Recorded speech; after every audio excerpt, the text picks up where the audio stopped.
On this episode of Locked On Angels, we're evaluating the work of pitching coach Barry Enright. Did he improve the staff? How do we know? And what needs to change in 2025? Let's talk about it. It's time to get locked on with Mike and John, and this is Locked On Angels.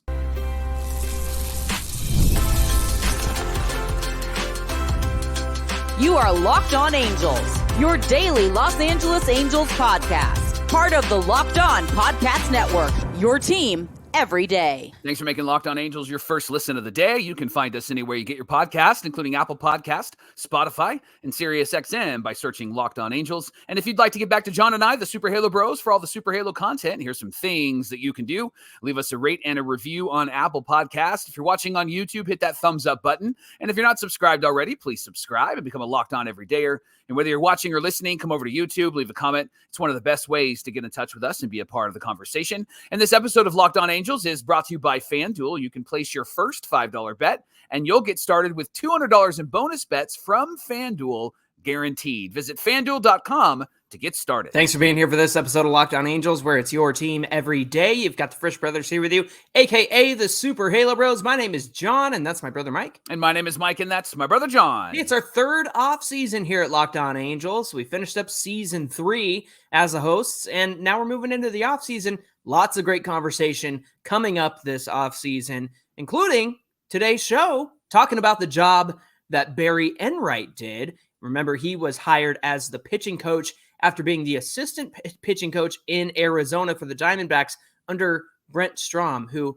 is a free agent, by the way, Michael. Yeah. And, he's not prone to travel too far from Arizona, but perhaps there's a world where the Angels can bring in Brent Strom as like, what an advisor, right? Sure. Like throw a title on them, Sure. VP of pitching operations. You know what I'm saying? Let's do something like that. But today's show is about Barry Enright. So how did Barry do? We're going to start with looking at the difference between this year's starting pitching and last year's starting pitching. Remember, the pitching coach from 2020 or should say 2021 to 2023 was Matt Wise, somebody that you and I weren't too pleased with. A lot of fans weren't too pleased with. He ended up with the White Sox in their bullpen as a bullpen coach. And, well, the White Sox had the worst season they've ever had. So that's neither here nor there. Let's talk about the difference between the Angels starting pitching from 24 and 23. Go ahead, Mike. Yeah, so just for clarity for our everydayers, we're not going to draw any conclusions in this first segment. We want to share that specific stat with you about how they did last year versus the year before. And then in segment 2, we'll draw some conclusions. So just sit back, relax, listen to the stats, because take in the info. I think that there's something here. Now, John's the nerd. He's the deep diver on this show. And so he had some really good stats to share. And John, there was something that you found out as we went through these stats, and we'll get to that in just a moment. But let me start with the Angels starting pitching and their ERA in 2024 versus 2023. So last season, this one we just concluded, the ERA for the starters for the Angels was 4.97. Mm-hmm. That's good for 28th in the league. Last time I checked, it's not so good, right? And so 2023, it was 4.57. Yeah. That's good for 19th in the league. And then FanGraphs WAR for the Angels starting pitching in 2024 was 5.6 WAR, which again, 28th in the league. In 2023, 10.8 WAR, which was 15th in the league. And then their Ks per 9, big difference as well. 2024, 7.59, 28th in the league. At least they're consistent, right? And then 2023, 9.21, which was 6th in the league. Walks per 9, 2024, 3.55 per 9, 29th in the league. 2023, 3.75 per 9, which was 27th in the league. And then BABIP, batting average for balls in play. In 2024, the Angels starting pitching staff had a 294 BABIP, which was 22nd in the league. And then in 2023, the Angels starting pitcher had a 295 BABIP, which was 15th in the league. So those numbers are interesting, right? It doesn't seem like they've improved, But you did figure something out along the way, didn't you? Well, before I get to that, I think it's hilarious that, the walks per 9 were lower in 2024, but they were worse in the league overall than they were last year. And the same thing with the BABIP, 1 point lower this year. They're 22nd in the league. And then 1 point worse last year. They're better. They're 15th in the league. So it's just crazy how that works out sometimes, because that's because all the other teams did better as well. But we're missing one key factor here when it comes to the starting rotation, Mike.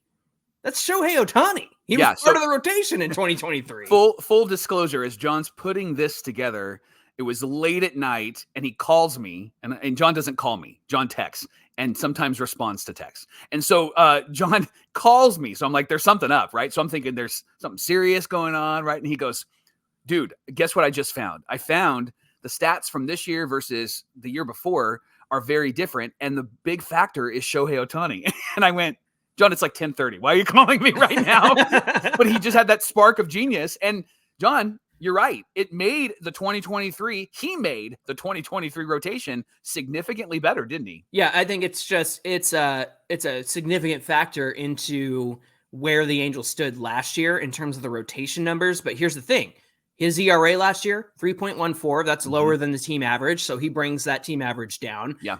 His FanGraphs WAR was 2.4 as a pitcher. Remember, he's hitting and pitching, getting separate categories for WAR. And so removing Ohtani from the rotation would put the 2023's rotation FanGraphs WAR, that's wins above replacement, at 8.4. His Ks per 9 was 11.39. So 11 to 12 strikeouts per 9 innings. That's higher than team average. His walks per 9 last year, 3.75. That's actually what the team average was, 3.75. And then his BABIP, 239, batting average on balls in play, lower than team average. So Ohtani clearly makes the 2023 rotation look better. So I thought, Mike, and this is why I called you at 10:30 at night to get this idea from you, to look at individual pitchers who were in the rotation both this past year and in 2023. Yeah. And that includes Tyler Anderson, who had a better ERA this year. He had a better FanGraphs WAR this year, slightly better Ks per 9, 7.6 versus 7.13 in 2023. The walks per 9 were down this year. The BABIP was also down for Tyler Anderson this year. So he improved in every single category from 2023 to 2024. Now, you need to talk about your boy, Reid Detmers, and how he performed in 24 versus 23. Yeah, he had a tough year. We all know that. So his ERA was 2 points higher, almost 2.5 points higher in 2024 than it was in 2023. His WAR in 2024 was almost 2 points lower than it was in 23. His Ks per 9 was up, and we did see him strike out a lot of guys. It was 11.23 versus 10.17 in 2023. His walks per 9 were about even, were about equal, a little bit higher this season. And then his BABIP, his batting average for balls in play, and this is where you go, oh, okay, yeah, I can see that happening. It was almost 40 points higher in 24 than it was in 2023. Yeah, 357 batting average on balls in play for Reid Detmers. Let me talk about a guy that I've been a fan of, and he's let me down so much. Patrick Sandoval, his ERA was higher this year, almost a full run, 508 versus 411. His FanGraphs WAR actually higher this year, 2.3 wins above replacement. His Ks per 9 were up by about 1.5. His walks per 9 a bit higher this year by half a walk or so 4.60 versus 3.95. The batting average on balls in play was also higher this year, 341 batting average on balls in play versus 306 in 2023. The big question is what happened to Griffin Canning? I just hit my mic. Sorry. Hold your horses over there. Come on. Got excited about Griffin Canning. What happened to Griffin Canning? Right. His ERA was almost a full run higher, 519 to 432 in 2023. He was almost a full WAR behind. He in 2023, 1.8 in 23, 0.2 this last season. His Ks per 9. There's a gap of 3, John. It was 6.82 this season and 9.85 in 2023, which I think we noticed that, didn't we? We noticed that this year. I don't think I realized how big of a drop-off his strikeout rate was this year compared to last year. And then he has a full walk per game per 9 innings this season compared to last season. And then his BABIP was actually better in 24 than it was in 2023. 283 versus 296 in 2023. So we gave you the numbers. We talked about 23's rotation versus 24, and specifically a lot of the guys who were here for both of those seasons. Removing Ohtani from the equation, obviously he inflates the numbers in a good direction for the 2023 staff. So drilling down, we see a mix of some guys got better, like Tyler Anderson, and for the most part, Griffin Canning, Reid Detmers, Patrick Sandoval had a lot of regression. Now, to be fair, some of their wins above replacement were better this year than last year, like Patrick Sandoval, but you're going to see a little bit of a difference there. So what does it all mean? What does it all mean, Basil? There's an Austin Powers reference from 1997. There you go. What do these stats mean, Michael? We're going to bring some answers. And until then, we say thank you for making Locked On Angels your first listen of the day. Coming up, we're going to tell you how to interpret this information, and we'll get to that conversation in just a minute. Today's show is brought to you by FanDuel. They're America's #1 sportsbook, and they want you to be a smarter, better, and you can be when you get a hunch in the middle of the game. You can check out the latest stats and view the live play-by-play of whatever game you're watching or game maybe that you're not watching, and so much more on the same page, Johnny. Did you place your bets? Did you see the thing where it's like you can push a button for like, oh, they're going to score a touchdown. Oh, they're going to kick a field goal. Yeah. Oh, they're going to get intercepted. Like, it's awesome. I can't wait to do that. Yeah, FanDuel has you all set up. And here's what's great. You can get started with $200 in bonus bets guaranteed when you place your first $5 bet. FanDuel says, hey, here's the incentive. Go run with it. Be a smart bettor. And it's all available to you on FanDuel.com. This is the Locked On Podcast Network, where it's your team every day and everydayers. If you'd like to support Mike and I directly, the Super Halo Bros, we got our merch store. There's a link in the episode description, and there's lots of shirts, there's coffee cups, there's stickers, all kinds of cool stuff. I think I mentioned my wife put my sticker, my character, my Super Halo Bro on her water bottle, and she put it next to a corgi sticker because of our dog. But Mike, coming soon, I have a new Super Halo Bros design that I'm really excited for. Okay. And so we'll get that ready, and we'll celebrate it a little bit. I think it's going to be a lot of fun. I got in touch with our artist, our fantastic artist, Kalin. She designed all this Halo Bros characters and graphics, but there's other Angels related stuff there too. So check out the shop. The link is in the episode description, and we'd love for you to get some Super Halo Bros merch. Is there an approval process for this? Because nobody checked with me on it's the new me, stuff. just me. Okay, cool. Just making sure. I'm going to make you look like an idiot. It's not hard. Okay, so we talked in the first segment about all of the numbers, and it seemed like in 2023, the pitching staff, the pitchers that we specifically mentioned, Tyler Anderson, Griffin Canning, Reid Detmers, Patrick Sandoval, 3 out of the 4 had a worse season overall in 24 than in 23. The only one that didn't was Tyler Anderson. He really improved. Now, before we talk about what this means, John, I feel like we have to bring up a couple of other names just to talk about the full picture of Barry Enright's repertoire, right? And so let's talk about Jose Soriano and Ben Joyce. Both of them made huge adjustments this year. One, Soriano, was a bullpen guy, and they were like, we're going to have you start again.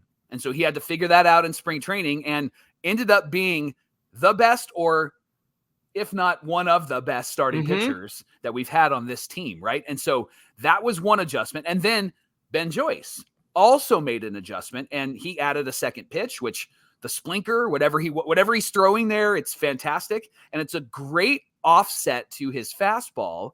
And he really looked dominant. In fact, had over 20 plus innings of scoreless baseball when he was pitching out of the bullpen, and looked like one of, if not the best bullpen guys that we had this last season. And I want to throw in one more name, Johnny, and that's Jack Kahanowitz. Struggled in his first 2 starts, sent down to make adjustments, and then 8 of his final 9 starts, he had a quality start. That's right. So the tension I'm wrestling with here, as we shared the stats in the first segment, and then I talk about those three guys, is, by the way, the bullpen was one of the strongest pieces on this team. And Right. Isn't that remarkable, right? So was all of this good stuff, and maybe even the bullpen, was that because of Barry Enright? Yeah. I want to go back a year ago to when we got the news that they hired Ron Washington. He brought in Johnny Washington. They bring in Barry Enright. One of the first things Barry Enright spoke about was with Sam Blum of The Athletic about the need to get to strike one, right? The race to strike one, throw strikes. Now, I don't know why, because that was hammered thousands and thousands of times, and we heard it all the time.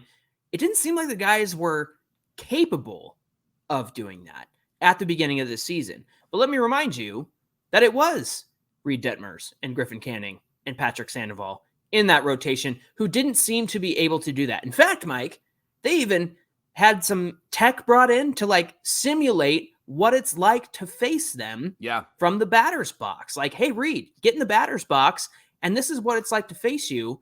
Have some confidence, dude, because this is really tricky when you face Reid Detmers. Plus multiple meetings about why they weren't throwing strike one, right? Mm-hmm. So there was a lot of technology that was reinforced and conversation and culture that was reinforced. And I want to go back again to last year, because one of the things that you and I brought up on this show when they first got hired, and I'll speak to Enright specifically, we have Griffin Canning, Reid Detmers, and Patrick Sandoval who have spent the majority of their careers in the minor leagues and then moving up and working with Matt Wise.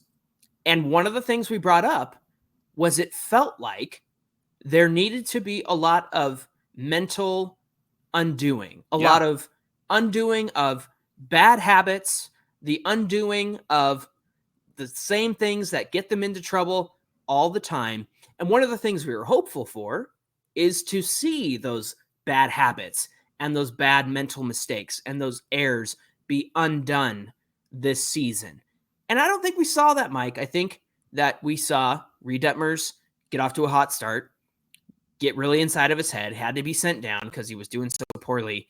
Patrick Sandoval obviously got hurt. There was a flash before Sandoval got hurt where he looked a little bit better. Griffin Canning was consistent all year, and he was consistently bad, right? Couldn't get out of the first few innings without giving up some runs. All that to say, I feel like there is a distinction between guys who have been here and worked with Matt Wise. Not to put this on Matt Wise. Sure. I think that there is a distinction in the type of pitcher that we have had with Detmers, Canning, Sandoval versus some of the guys that you talked about. You see Jose Soriano flourish as a starter. You see Jack Kohanowitz figure some things out. Even Sam Aldegheri, who struggled in the first start, knew what he needed to do, came back, and performed well before he got the blister and had to go on the IL. I think there's a very distinct line, and maybe this is giving Enright a lot of credit, but I think that there is a very stark line between the pitchers that we are getting and have gotten through drafting and free agency or international free agency, I should say, versus the guys who we have had on this team. I think that is a very significant part of this equation. What do you say? Yeah, I think that you mentioned Patrick Sandoval, and this is just a spark of thought, so go with me on this. When you talk about the undoing that needed to be undone from these guys that have been in the old system, the guys that were really good this year weren't in the old system for very long, or were never in the old system. Tyler Anderson is an example of that, right? Yes, he struggled in the second half. We could all see that coming.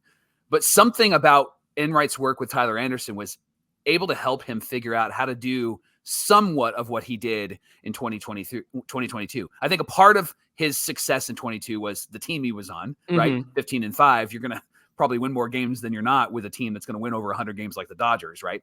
But he did figure out some things with Anderson, not throwing his best pitch right away and overusing it. And you could see the impact of that. Jose Soriano also moving to the rotation. You could see Jose Soriano figure some things out, throwing the fork ball that he was throwing and the knuckle curve that he was throwing. Somebody who was using that to his benefit at the right time. The guys that struggled were guys that were in the old system, and it felt like they couldn't do the right thing at the right time. It felt like they were overthinking it. Here's my example. You mentioned Patrick Sandoval. He said this year, I got to go back to angry Patrick, right? And I wonder if that was something the year before in the old system that was communicated to him. Hey, bro, you need to calm down and you need to be relaxed on the mound. And we all made comments about that because we saw it when he would throw fits. But I wonder if maybe part of Enright's philosophy is, I need you to be you, and I don't want you to have to think about this. What I want you to think about is throwing the right pitch at the right time. Instead of, am I calm? Am I relaxed? Am I feeling good? Right? And so 3, 2, 1. Yes. 1, 2, 3. Exactly. What the heck is bothering me? and I think that is an example, and I'm giving Enright a lot of credit. I'm with you. But I think that is an example of the undoing that may have needed to be undone from the previous administration and from the previous system. Yes, Sandoval needs to cool it on the mound, but if you're having him cool it on the mound, it might be that you're working against how he's wired. And maybe the conversation isn't, hey, cool it on the mound. Maybe the conversation is channel that energy into strike one. Right. Throw strike one with all that energy and all that passion. And so I really think, honestly, John, it's unfair to measure Enright after just 1 year because there are some wins. I know that the overall stats don't look fantastic. And the same thing with Ron Washington. But if you're going to move on, and we have the luxury as fans to say, fire that guy, get rid of that guy, toss that guy, right? We have the luxury of doing that. But that's terrible leadership.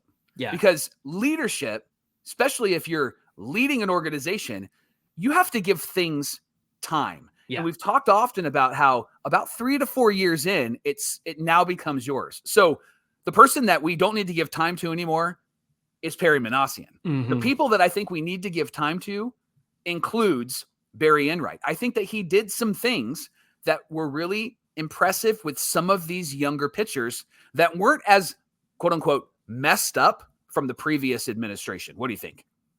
Yeah, I'm with you. I have to believe that you have to give time to somebody like Enright. Look, we got a message from him when we did our segment on Reid Detmers and we passed that along of like, hey, where did Detmers go wrong? And he said, man, don't worry. We're going to get this guy right. Like he's too good to fail. Yeah. And look, I know that Detmers didn't get quite right.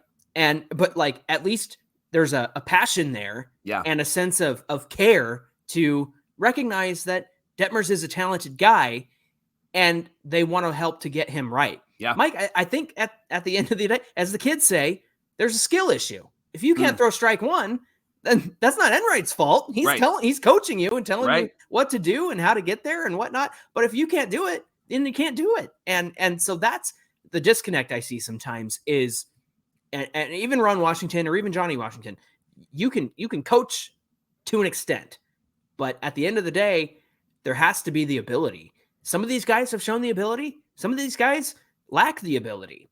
I would like to see Sandoval and Detmers find the ability to get better and get to strike one as fast as possible and do the things that they have been taught to do or coached to do. But I also have to recognize that at the end of the day, there's a skill issue there. There's a talent issue there. There's, you can tell somebody to do something, but until they do it, I think it doesn't fall on the coach. I think it falls on the player when it comes to that sort of thing. Today's show is brought to you by GameTime. They're obsessed with finding ways to help you save money on tickets. With GameTime, you can get last-minute deals on tickets and save up to 60% off of sports, concerts, comedy, theater, so much more. And you can save even more with exclusive in-app flash deals on select seats ahead of the game or the event. And save even more on zone deals where you choose the seat and the section and GameTime chooses the seat. And they have all-in pricing. You toggle this feature on and it shows the total right up front, no surprise fees at checkout. And they have the lowest price guarantee, or GameTime is going to credit you 110% of the difference, so you can't lose. And then with every purchase, you receive GameTime ticket coverage. Your purchase is covered with the most flexible customer service policy in the ticketing industry. So take all the guesswork out of buying tickets. Use GameTime. Download their app today. Use our promo code LOCKEDONMLB for $20 off your first purchase. What time is it? Game time. And today's show is brought to you by our friends at Prize Picks, America's #1 daily fantasy sports app with over 5 million active members. Easiest, most exciting way to play daily fantasy sports. It's just you against the numbers. You pick more, you pick less on 2 to 6 player stat projections, and you can watch the winnings roll in. I don't think I told you, Mike, on the way down to the Angels-A's game in Anaheim with my friend Julio, we did some prize picking, and it was when Rengifo came back from the IL, he said, "Oh, is Rengifo going to get a hit tonight?" And I was like, "Oh, yeah, easily." I think he went like 0 for 4. Because remember, he came back and he didn't do great and he got hurt again. Yeah. So Julio doesn't want to play Prize Picks with me anymore. But right now, you can win up to 100 times your money on Prize Picks with just 4 correct picks. Don't listen to me. Right. Download the app today. Use our code LOCKEDONMLB. You'll get $50 instantly when you play $5. Again, LOCKEDONMLB is the code. It'll give you $50 instantly when you play $5. You don't even need to win. You can just get the $50 by playing $5. That's all you got to do. Prize Picks, run your game. So, Johnny, what needs to change in 2025 that we could say, like, man, Enright's really helping? Fire Enright, fire Washington, fire Johnny Washington. I think that we talked a little bit about it in the last segment. I think we need to see more of strike one. And if we don't see it, then that's not on Enright. That's on Ron Washington. And that ultimately is on Perry Manassian. It's time to do something with that guy. It's time to send him down.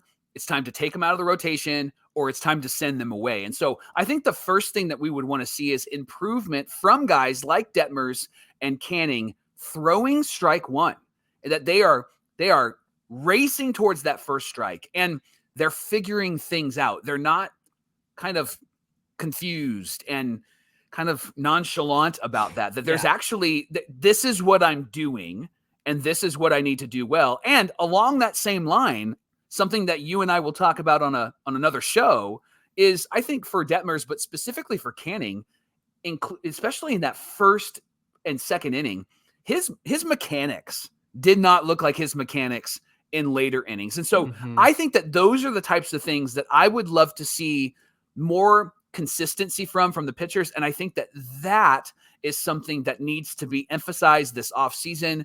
And it's something that I'm going to look for in the spring training time. I'm going to look for at the regular season when it starts, to see if these guys are racing towards strike one and they're keeping within themselves in their mechanics, specifically Detmers and Canning. I think that needs to improve in 25. And I think Barry Enright has to carry the weight of that. Yeah, I agree with you. I think that now that he sat in the dugout for a year and seen these guys up close. Now, I know Detmers was down in AAA for a lot of time, but now that he's seen these guys for a year, it's one thing to look at video. It's one thing to look at Baseball Savant or StatCast or, FanGraphs or what have you. It's one thing to do that, and then it's one thing to actually have worked with these guys for a full season. So what that tells me is you have to take and collect all the data that you've collected over the last year and figure out what's the plan for 2025. You got your pitching labs and your hitting labs now, right, in Arizona, so hopefully they can make use of those. But I think that they have to come in with a game plan. Mike, maybe strike one isn't the game plan. I mean, as much as you and I think that that's a great, way to be pitch efficient, maybe after this past year, Enright reexamines that and goes, you know what? If these guys can't do it, then I need to figure out what they can do. Yeah. And I think that, so basically what I'm saying here is I would like to see and hear from Enright, what's the approach for 2025? How are you going to get these guys better? What are you going to emphasize? That sort of thing I think is important to me. That's great leadership, because then you're looking at the person and figuring out what they can do well and then flexing on that. And we did see some of that with the guys that, again, weren't in the previous system. And Kohanowitz, hey, bro, you throw this pitch really well. You're not a strikeout guy. We're going to need to work on that. And you saw him work on those things, but you saw him really throw a heavy, what was his main pitch outside of the fastball? His sinker. He threw a heavy sinker and he used it at the appropriate time. And you saw what it did for him. He kept the innings to a minimal pitching number, and he was able to go 6-7 innings and could even go deeper into games. And so that's good for him, but maybe that doesn't work for Reid. And so maybe there's maybe there's a philosophy with him as a strikeout pitcher that they use for who was the pitcher that signed with the Giants that was from Tampa Bay and Snell. Yes, Snell, thank you. yeah. I'm blanking on all the names. I'm pulling a Johnny. But maybe it's a Blake Snell situation where it's like, you know what?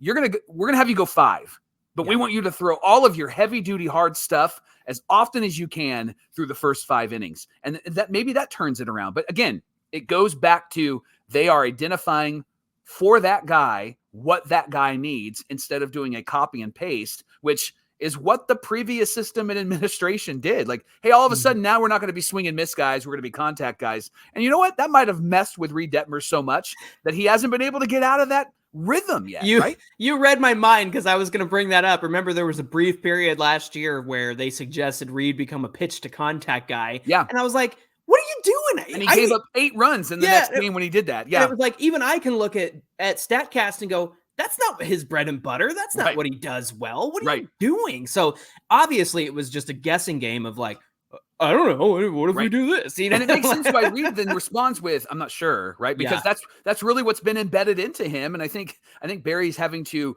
unravel the cord that's all this, right? It's all tangled up and it's everywhere. And now he's got it. We've got it smoothed out. Okay. Yeah. And we're working on that. And now we get a fresh start and a year of stats and a year of experience under our belts to help improve this guy.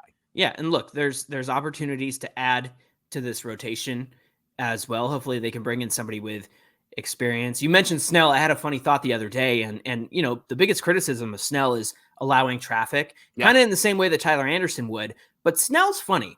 Snell will walk you if you're Shohei Ohtani with a runner on base, right? Like, I'm not going to take that risk. I'll get the next guy out. I'll get him to ground into a double play, right? And so that's one thing that I think gets missed sometimes when you look at the 50,000 foot view of stats. And you look at even how the team did last year versus this year, the nuance of what happened on the field gets lost. And I don't want to do that with Enright because, you can look at the numbers and go, oh, this pitching staff was horrible and they were worse than last year. What are we doing?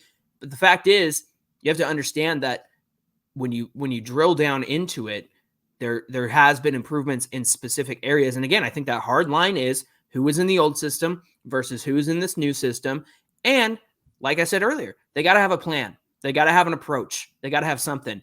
And for the first time since they hired Barry Enright and moved on from some of the other coaches, I'm confident that they have a plan because they shared that plan with us coming into 2024. Maybe it didn't work. Maybe the guys weren't capable of doing it. But at the end of the day, it was an approach. It was something. It was an emphasis. That's what these guys need. Now it's time to reconfigure, turn the dial, and figure out what that emphasis should be going into 2025.